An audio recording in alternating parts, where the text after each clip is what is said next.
If a full-scale war broke out between Europe and Russia, the outcome would depend on multiple factors, including military strength, economic endurance, alliances, and nuclear deterrence.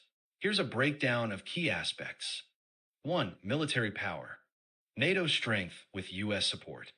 NATO countries, including major European powers like France, Germany, and the UK, have a significant advantage in conventional military forces. NATO collectively spends more than 10 times what Russia does on defense.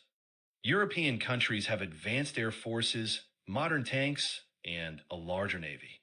U.S. backing would tip the balance even further. Russia's strengths. Russia has the largest land army in Europe and vast experience in land warfare.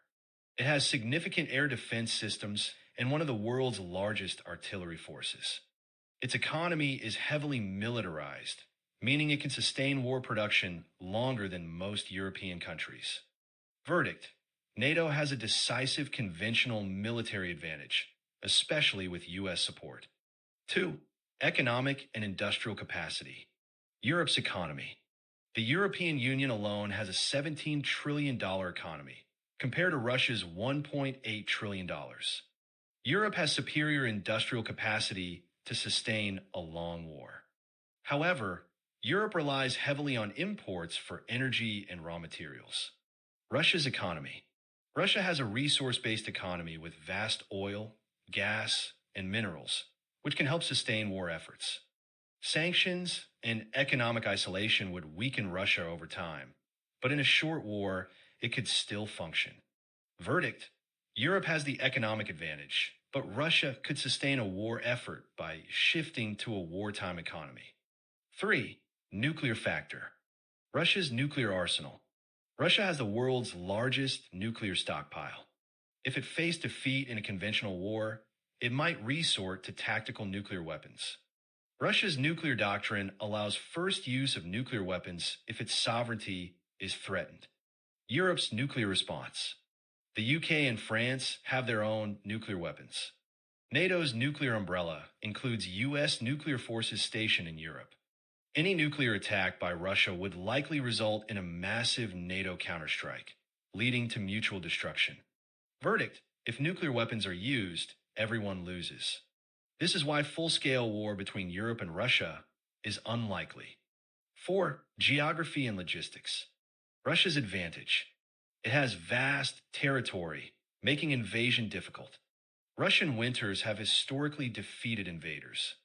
It has a strong military-industrial complex. Europe's advantage. Europe has superior logistics and supply chains. NATO has military bases surrounding Russia, making containment possible. Verdict: Russia can defend its homeland well, but it struggles in prolonged offensives beyond its borders. Final outcome: who would win? If NATO, including US, is fully involved, NATO would overwhelm Russia in conventional warfare. Russia's only way to avoid defeat would be nuclear escalation, making the war catastrophic for both sides. If only Europe fights without US. Europe would struggle in the early phase due to military readiness issues, but long-term industrial and economic strength would eventually turn the tide. Russia could hold territory in Eastern Europe, but a prolonged war would drain its resources. If the war is conventional and no nukes, Europe-NATO would win over time, but with huge casualties and destruction. Russia could take initial gains like in Ukraine, but struggle to hold them. Conclusion: a full-scale war between Europe and Russia would be devastating for both sides.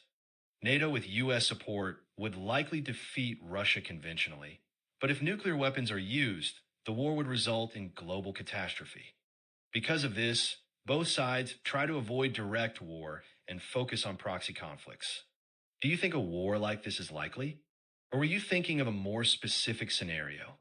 Comment down below what you think.